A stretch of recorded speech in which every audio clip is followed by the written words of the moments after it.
It's me again. I haven't even uploaded the video that I did this morning, but I will. That introduced you to David Whitehead, and I meant for that to go a few minutes longer, where he was talking about, these people own even the minds of men. But he got on to Brighter that, anyway, you'll have to watch that. Or not. This is just from the Telegram feed from today, and there's a lot of crazy stuff. But start with a quote. It says, "The danger of the past was that men became slaves. The danger of the future is that man may become robots." Erich Fromm. What we are facing now is a direct result of what we refused to face before.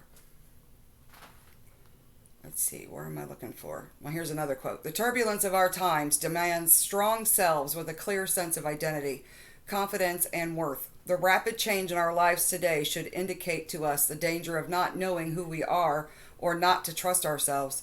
The civility we cannot find in the world we must create in ourselves." Nathaniel Branden. Again, he is a martial arts instructor. He's studied many of these minds, but he's also into the esoteric and the occult. And, occult doesn't mean evil, it means just hidden. But he's been researching for decades now these groups. Okay, this is what I'm looking for. This was his show yesterday. We have been lied to big time. Yesterday's show notes.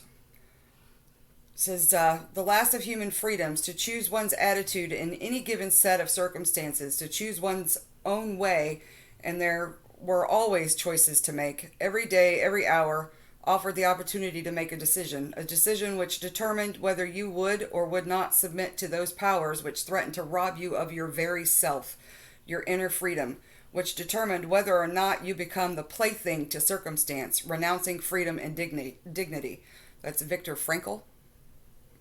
Okay, an entire school district. I'm not exactly sure where, I didn't write that down, but it's in the video. Closed due to reactions. 125 staff, teachers and staff. They had to shut the whole district down. And this is a nurse whistleblower. Watch this reporter. Okay, Klaus Schwab, founder and president of World Economic Forum. We will have it. I'm going to have to read the subtitles to you, so this is not going to be easy, but let's see if it'll come up. Come on, I don't have Twitter. All right, here it is. Oh, come on, not now. Aujourd'hui, au bout de ça, on parle de puces qu'on pourra s'implanter. Oh, there are no subtitles on this one. Certainement dans les 10 années à venir. Et d'abord, on va les implanter dans nos... They're talking about putting chips in people. Comme on le dit. Et après, on And that's pourrait s'imaginer Schwab qu'on les himself. implante dans Okay, nos skip cerveaux that. ou dans nos... All right, this is... Where's the show notes? Sorry. Okay, show notes. There was a Klaus Schwab. Now, Open Veers. Let's go to that. Open Veers. And it's openveers.com COVID-data. Come on, open up.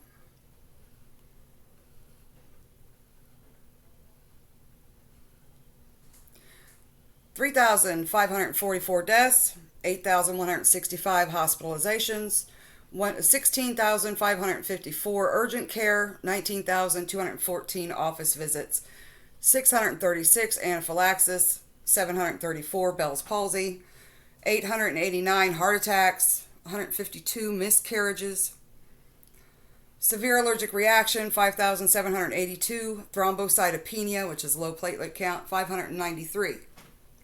Now remember that video that I just did showing you their own words, the cheesy little, I think 10 people saw it and they took it down.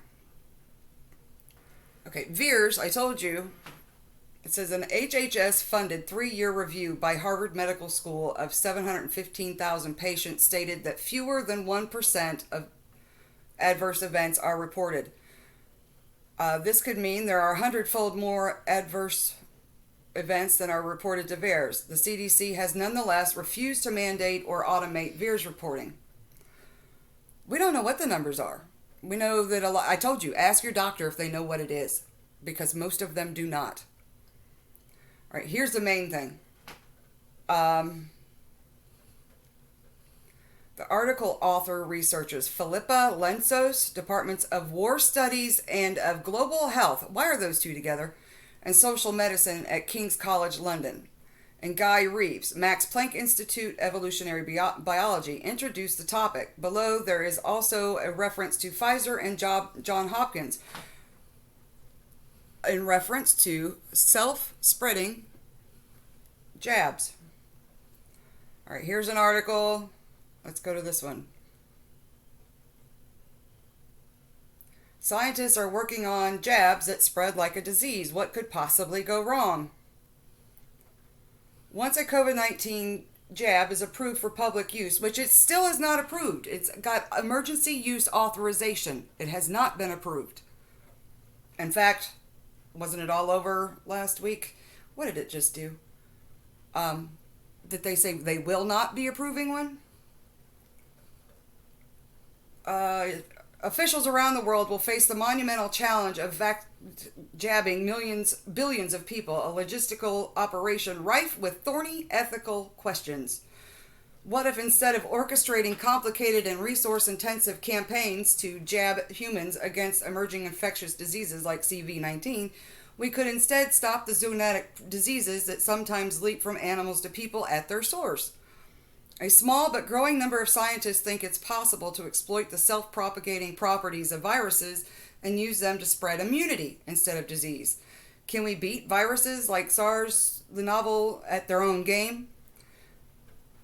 A virus that confers immunity throughout an animal population as it spreads in the wild could theoretically stop a zoonotic spillover event from happening, snuffing out the spark that could ignite the next pandemic.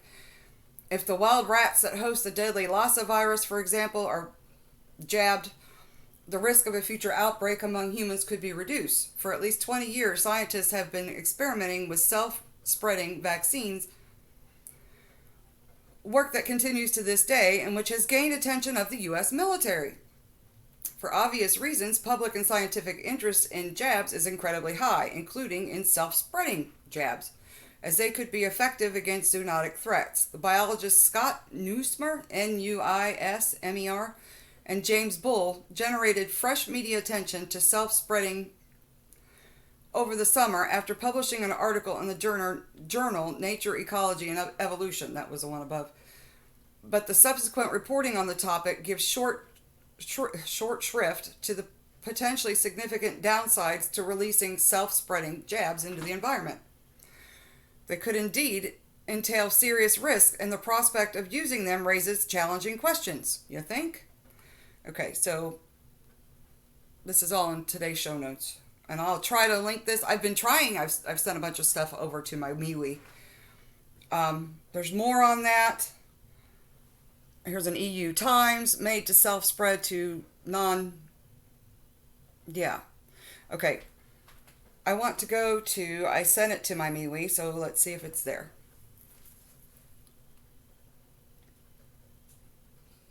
And I'm not real familiar with any of these things. Okay. I put the COVID open VAERS there. Carrie Mullis, there's a little video snippet of him saying it's not for diagnostics. I linked the episode of Under Pressure, the Highwire episode. This, asifthinkingmatters.com. Well, we'll just go to that link. As If Thinking Matters, go to that. Go down. He's got a COVID-19 folder. This man, there is a video interview that David Whitehead did 2 weeks ago or however long. It's with Dr. Weissong. I hate these little pop-ups. Okay, sobering CV-19 vaccine stats are there.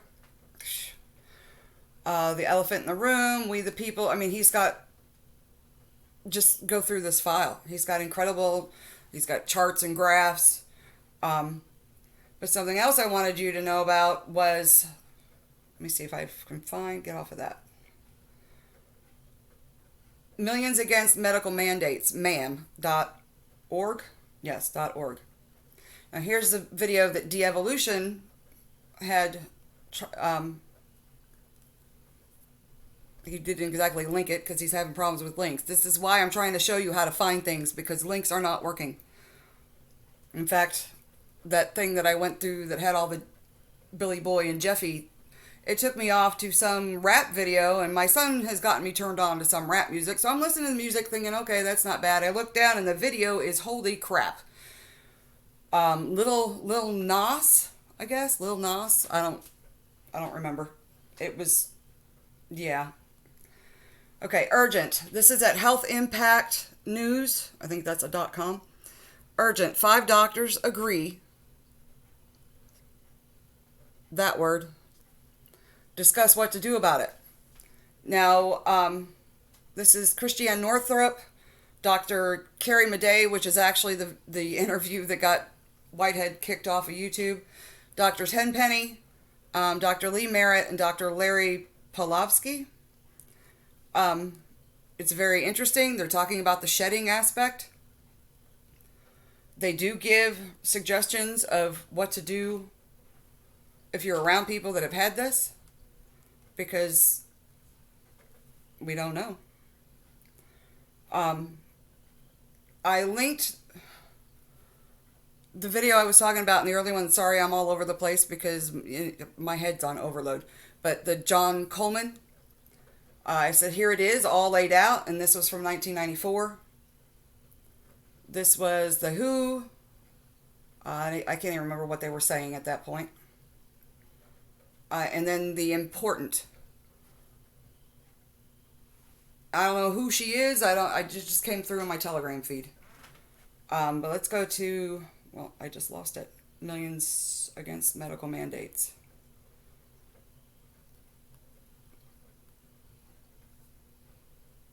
Sorry, I'm not very organized, am I?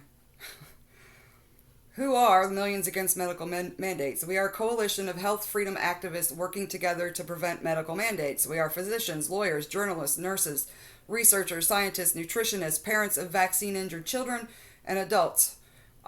Citizen activists and organizations alarmed about the erosion of our rights to bodily autonomy. World-renowned experts, physicians, scientists, blah, blah, blah, discuss the many unanswered questions regarding the safety and effectiveness. This was a conference held February 10th. Topics: are they safe and effective? Can you be forced to take one? Who's liable if anything goes wrong? How do I protect my right to choose? Discover what the mainstream is not telling you. I tried to start watching that, and I don't know, I got distracted. Optimizing Health amid coronavirus. There's a bunch of videos here. Millions Against Medical Mandates believes public health goals must be based on overall wellness outcomes in individuals and populations. This presentation on optimizing health amid concerns is packed with information and tools for promoting overall wellness and decrease the risk of negative outcomes.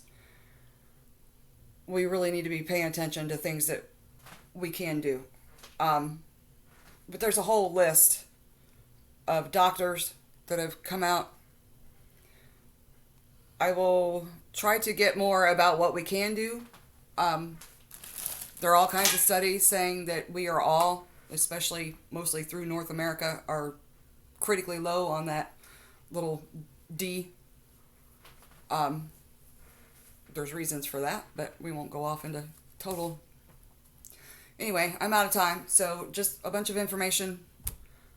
This is all I do, is just dig through information all day. And I try to look at it from all sources, but I can't even turn the TV on anymore. I can't even listen to the radio. You can't get away from it. So, anyway, much love. Just sharing information. Please share back.